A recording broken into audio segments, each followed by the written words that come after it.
What is going on? Oh my God. That's the second time that happened. It's like the dry cough when you ain't drunk no water or something. I don't know what's going. A little bit of everything podcast was popping. Luck is in the building. Stalling. Because I'm finna go out of town. Yes, I'm going out of town during the Delta variant, which is tearing the world apart right now. Trust me, I'm at work seeing it. It's all bad. Finna go take pictures at this wedding. You know what I'm saying? I'm finna be in there fully masked up. You know what I'm saying? It's out of state. But it was something I already committed to. So I'm like, you gotta do it. You can't. Here we go. Here we go to group chat. Blowing up again. The group chat been blowing up all day. With the... I'll get to that in a second. Anyway, I'm going to take pictures at a wedding, you know. My photography thing it has slowed a lot, but I'm still, you feel me? I'm still doing it for certain people, for certain things. Just got to be precautious and make sure, I take care of myself and those around me, because that Delta variant, boy, is not playing, okay? When I got to work, when was that? Monday? Boy, it looked like August 2020 up in there. Like, it was bad. Now, to the point where they ain't even letting visitors back in. Like, it's going up.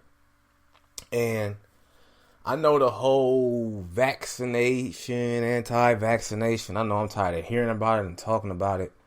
And now I just read Gavin Newsom was saying that in California, September 30th, if you work in the healthcare field, you have to be vaccinated pretty much by October 1st. And,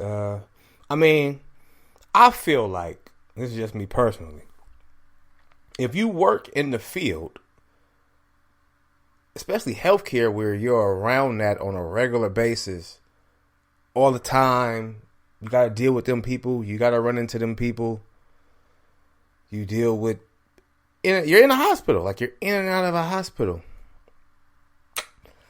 You should probably just get vaccinated. Just get it out the way. Like, you're probably saving yourself. You know what I'm saying? And I know it's so many people who don't want to believe in the vaccination. And I don't know where this idiotic FDA approved. People will find any reason not to take something because they think the government is trying to do something to them. Don't nobody care about you, man, okay? The government do not care about what you got going on. They don't care about you sitting at home, butt naked, eating Cheerios in a onesie. Okay? They don't care about that. They're not following you and watching you and waiting on you to do something. If they want to follow you or watch you or wait on you, they got your social security number, they got your bank card, they got your phone. Like, they can track you however they want to. Why do they want to put something inside anyway? Like I was saying, if you work in the health field in any form or fashion, I think you should be, or the healthcare field, I think you should be vaccinated. I think it's just the smart thing, the best thing to do to protect yourself and protect those around you. Now, if you got a job where you really ain't got to deal with the general public too much, or you got a job where you kind of just work alone, then, maybe you can get away with not doing it. But, a lot of the stuff with the people who are really suffering the most right now are people who ain't vaccinated. So, that kind of give you a little clue of what it is and how it's going. But yeah, it's definitely back up in the hospital, big time. Look at these. Look, you put your phone down for 3 minutes, 20 text messages. That's how the group chat been going. It's been It's been lit. A lot of opinions. You feel me? A lot of opinions about Ben Simmons and the trading for Draymond Green and including CJ McCullough from Portland and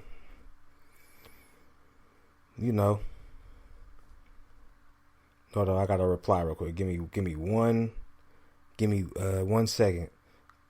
Cause Green be delusional about every opinion but Russell Westbrook.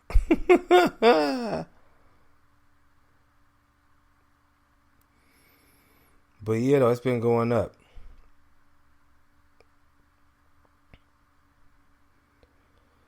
All day. But, I mean, that's the thing about sports. I love it. It been going there since, what time was that? About 8? Probably like as soon as I woke up. Like 8, from probably like 8 to 2, it was just going in. Then it kind of calmed down a little bit around 3, 4. Turned back up a little bit around 5. And it was cool till now, but that's about Kelly Oubre. I guess he's going to the Hornets. But yeah, though, enough about all that. I got into the Delta variant a little bit earlier than I wanted to, but it's definitely going on, man.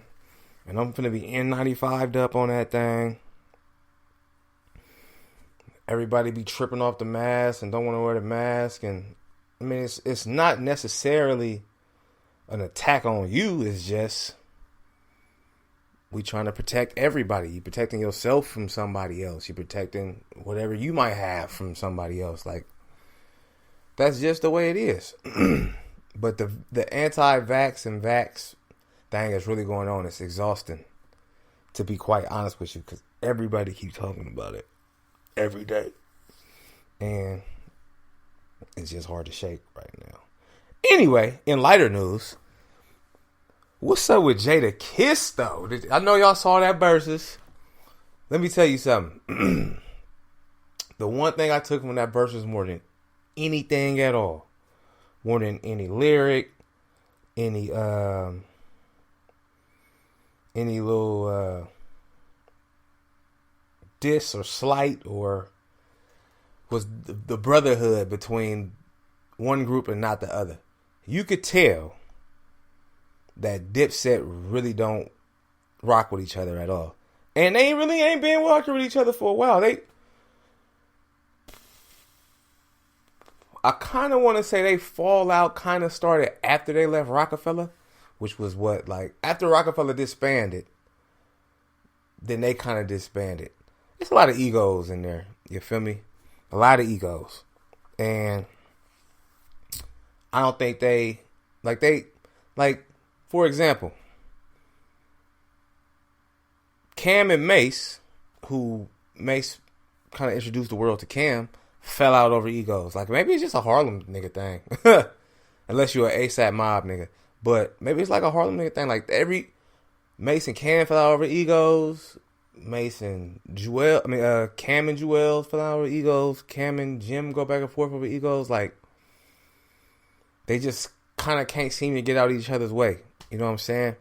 And then on the flip side of that, the Locks is just locked in, tapped in, still partners. You can just tell how they move, how they talk, how they carry, how they, they still friends. They've been friends, and that's dope to see. And I think they was ready to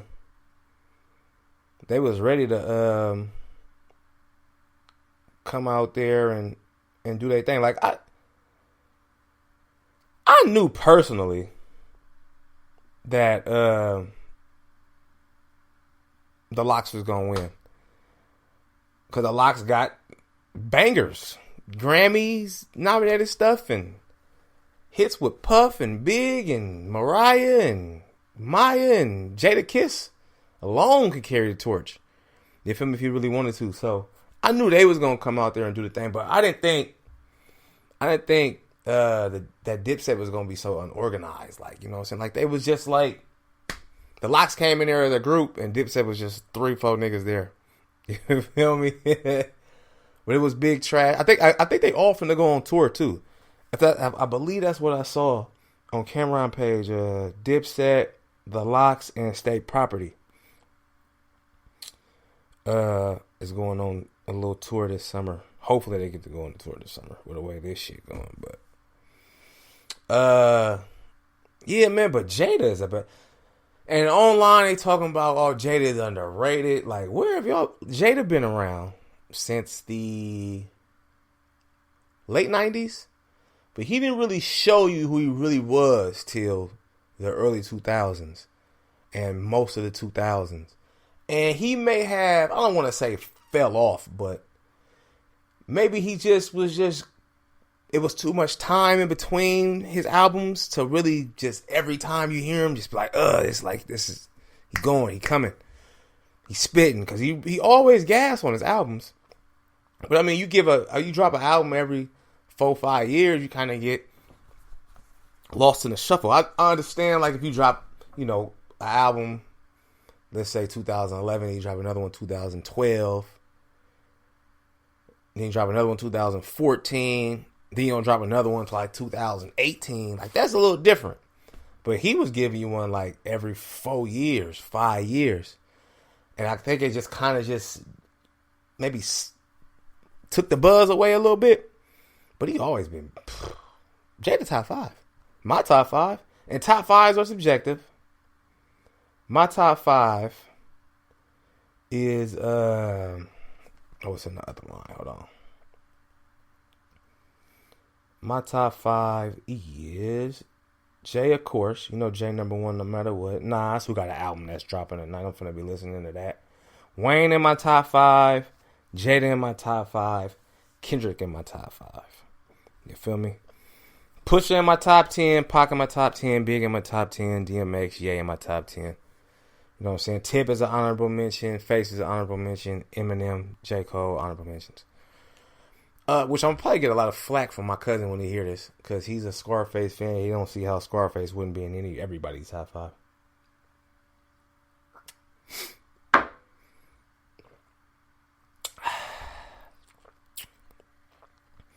Shout out to Tequila out there. Drinks with BK. Shot glass. Whew. Nigga felt that. But yeah, Jada is not underrated at all. Not even close. In no way, shape, form, or fashion. He may take a little too long to drop, but absolutely not underrated. And the only people who think he underrated are people who just really start paying attention to him these last 2 verses he been on. And probably just the last verse, because the way he was just out there psychologically sunning Dipset. Like, he was on their back. They didn't have nothing for him. He came out ready to go. You feel me? But they was in New York. It was 2 of the hottest New York groups in the early 2000s. You feel me? Like, they was really going back and forth for supremacy. Them and State Property was from Philly, but like, that whole Rockefeller Rough Rider thing was kind of like, it was lit. It was lit. Let's just call it what it is. It was big lit. But yeah, Jada though, he a cold one, boy. Like I said earlier, I said this on Twitter, Jada needs to just go ahead and just drop an EP right now. He buzzing. You feel me? And this is the thing about the social media era. If you're really good, like he is, like a Drake is, or Kendrick, or Jada, or Nas, or Jay, or Wayne, if you get the right amount of buzz real quick, and you drop something, you gonna really take off. Like, really, really. Like, they won't be able to stop you at all. Because social media already looking for you. Then you're gonna come out and throw a banger, throw an EP, you feel me? Throw a mixtape maybe, throw an album, hopefully, because the album is really going to get you going where you're trying to go. You know what I'm saying? And, I just think that that's what he should do. He just capitalize on the opportunity to, you feel me, solidify himself even more to people who may not have him in that top 5. Even though he should be in everybody's top 5, because that's a bad man, Jadakiss. That's a bad man. I ain't even finna look at that group chat right now, because I know they going in, trying to focus, can't be reading what they talking about. I want to go to this one. Yeah, let's go to this one. Okay. So, gray areas in your life, right? Gray areas, mostly about relationships or friendships. Or the older I get, the more I realize that gray areas are more personal or preference than reality. For example, let's say, I don't know, a girl cheated on her dude, right? Now, oh no, let's not even do that one. Let's do the girl is single and she dating a bunch of dudes, right?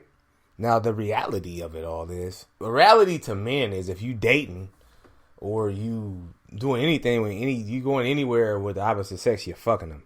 That is a gray area. That is something that is not black or white. It's not true or false. It's kind of just what you think it is. You feel me? If you see a girl out, or you hear about a girl, or you talking to a girl and she tells you going on dates and this and that, most males are gonna be like, oh yeah, she fucking. But is that really what it is? You feel me? Is that really how it go? For men, you feel me? Men fuck around with it all the time. They do what they want. They will go how they want to. You got to be able to respect how it go. You know what I'm saying? And that's a gray area. Like I said, reality, perception. Double standards go into that too. That's reality and perception. The reality of the situation is, if you are single, you could choose to do whoever you want. Now, with certain circumstances, for men and women, where you might, let's just say you fuck with a girl. She ain't got no dude. You ain't got no girl. But y'all just really just fuck with each other. That's it. Y'all know y'all not in a relationship. But y'all just rocking with each other. Now, the reality of the situation is, the dude might think, oh, she fucking everybody. And the girl might think, the perception. But the reality may be, y'all both fuck with each other. That's just it. That's just it. You know what I'm saying? And, like, stepping out of relationships, cheating, there's a lot of gray areas in that. You know? Or the way relationships end, or putting the blames, and it's a lot of gray areas. People pick and choose what they want to do with that information, how they want to use it, who they want to put it on, whose fault is it, whose fault it ain't, who didn't do this. Relationships fall apart, man. Trust me. Talking to one who's been through it more than once. You feel me? They fall apart. You end up with somebody that it was just vibing at first. It was lit. It was great. You know what I'm saying? And then over time, it just becomes something totally different than what it was in the beginning. You know what I'm saying? And there's a lot of factors that could go into that. It's not just her. It's not just him. You know, we tend to push each other away from each other. You know, this is reality. This is not a gray area. This is not my personal thoughts. This is not what I'm perceiving. This is real. It's not my preference. This is real. You could be with somebody for 3 years, 5 years, 10 years. And y'all just drift away. It's just the way the relationship ends up going. And not everybody understands that or want to understand that. A lot of people want to be petty. A lot of people want to just place blame. And I think a lot of people want to place blame because I think it's easier for them to understand why it didn't work out. Or it's easier for not to understand. It's easier for them to look in the mirror and explain to themselves why it didn't work out. Oh, yeah, it was his fault. Oh, it was her fault. But nigga, in reality, not personal, not preference, y'all fucked it up. Maybe somebody did a little more than the other. Maybe one didn't. But y'all still fucked it up. So, the areas be gray, man. They really do. These niggas is still going in on the group chat. Look, we on. Now, last time I looked, it was 20s. No, we on 29. We back in the 20s.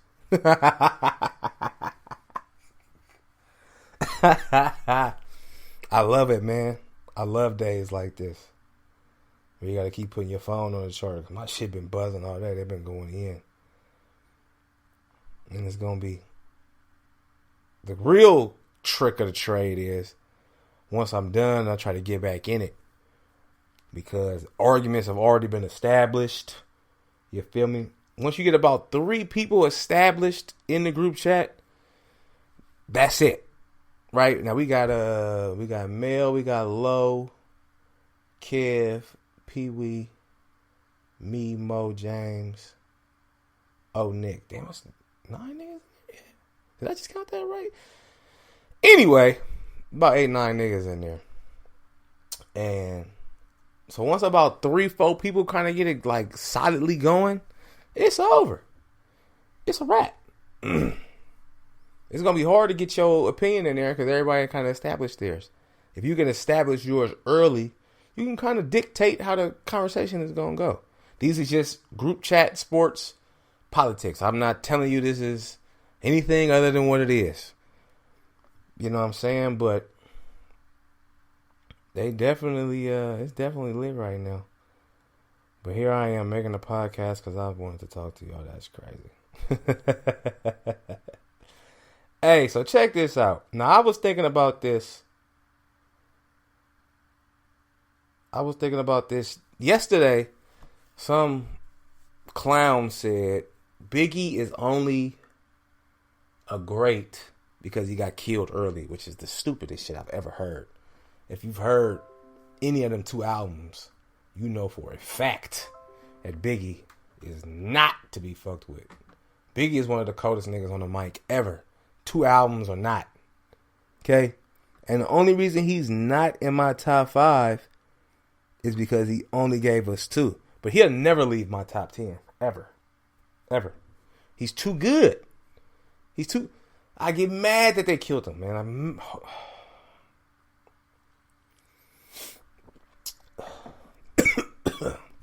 You get mad that they killed him. Because he was that motherfucking good.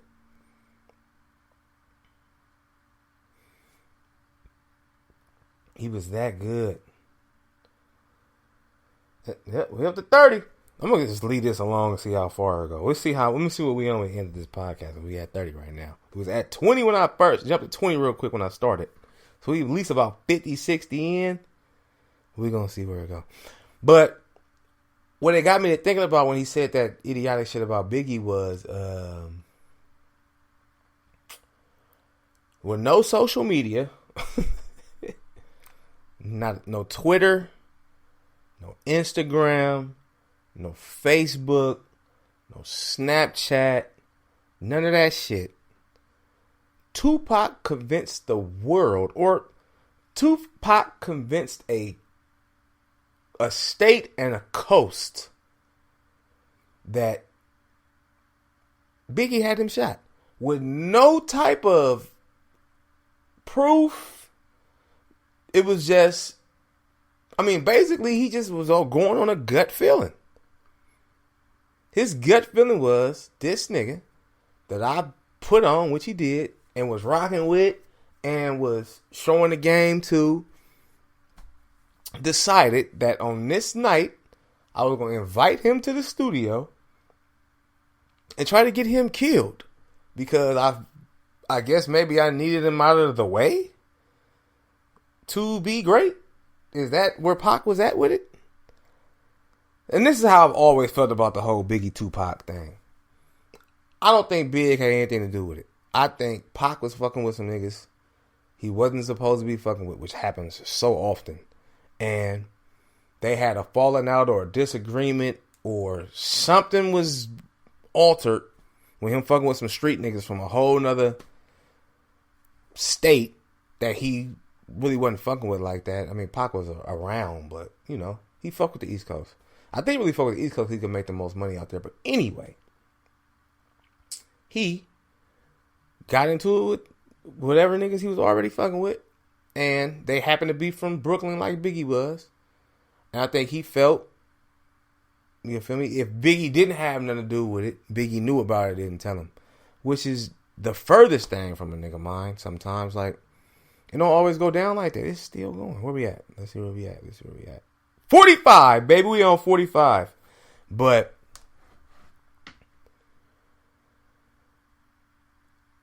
he really just influenced hella people to think. I was what? 11 when that was 94? Yeah, I was 11 when Pac got shot. And when he came out of jail around when I was 12 and was saying, yeah, he got me shot, and I believed it. You feel me? All we had was interviews. We had it. Listen, you had Pac. You had Pac in the Vibe magazine saying they did it. And maybe a couple months later, you had Big and Puff in the same Vibe magazine saying they didn't do it. And everybody just believed that Big got this nigga set up. Like, it's crazy how now I don't feel so bad about how easily people get manipulated on social media. Because you were able to get manipulated by a nigga just telling you out loud regularly that this motherfucker played me and tried to get me killed. And hold on. Oh, this is the one I want to look up. The song Who Shot You, right? Here we go. The song Who Shot You was in 94. Let's see.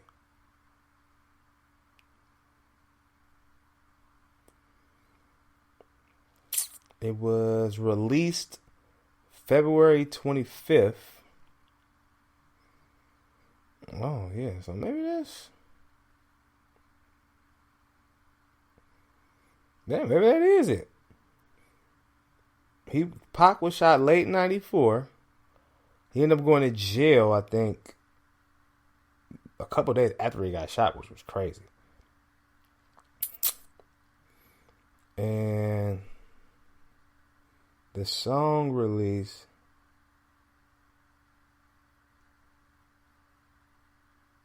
Biggie said it came out long before. Yeah, see, here we go. Bear with me. I'm trying to get out of the game. October 4th. I got Mary J. Blige. Oh my God. Anyway, this thing say it was released in February while Pac was in jail. So, but they say it was recorded in December, which was still after Pac got. Okay, so yeah, you can, Well, we in the 50s on the group chat now. We in the 50s. I mean, I can understand how you get shot and you go to jail. And while you in jail, you hear the song. You feel me? I do understand that. And it made me feel some type of way too, but I mean, if you tied in, like you was fucking with New York niggas, so you should have been tied in a little bit further than you was putting on to. So you probably should have known what was going on a little bit, especially after you went to jail. And he went to jail in New York, so couldn't nobody put him on. But shit, they was probably putting him on in jail. Like, oh yeah, that nigga did do it. You feel me? Like, oh yeah, he for sure. Yeah, man, niggas in your ear, man, to do it to you. Anyway, back to my original point. He definitely convinced the whole world that Big shot him. And I mean, shit, the song didn't help, but Pac was paranoid, man. Pac had a lot going on in his life. And I don't think none of that helped. And he was young. Like, but I always say this to Big was 24 when he got killed. Pac was 25 when he got killed. Like, as a 38-year-old man, like, them was kids, nigga. Them was kids. Not there was, they were adults, but they was kids. They was young adults. Like, they was, and they had money and fame and a lot, like, man. But it's tragic all the way through. All the way through and through. You can't get around it. You hate to see that happen to Big. You hate to see it happen to Pac. I think Pac shit was more on some gang-related shit, but Big got it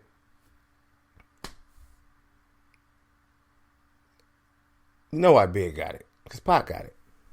That is what it is. But, like, Pac, she was really on some gang-related street shit. And nobody took account of that. They just wanted to knock Big off. They knocked that nigga off. And they lost two of the greatest to ever do it in the process. But the game is the game, man. The game is the game. A little bit of everything podcast. Look, in the building. I'm just chilling. I'm 98% packed. I'm finna jump on this flight in the morning with my N95 on. You feel me? I don't think we can drink on the flight, so I don't have to get toasted before I get on there. Hopefully something is open in the airport. And you know we're going to keep it player, man. I was just thinking of, I ain't even going to say it. We going to see, man. We will see. A little bit of everything podcast. I'm going to holler at you on the flip side. Peace.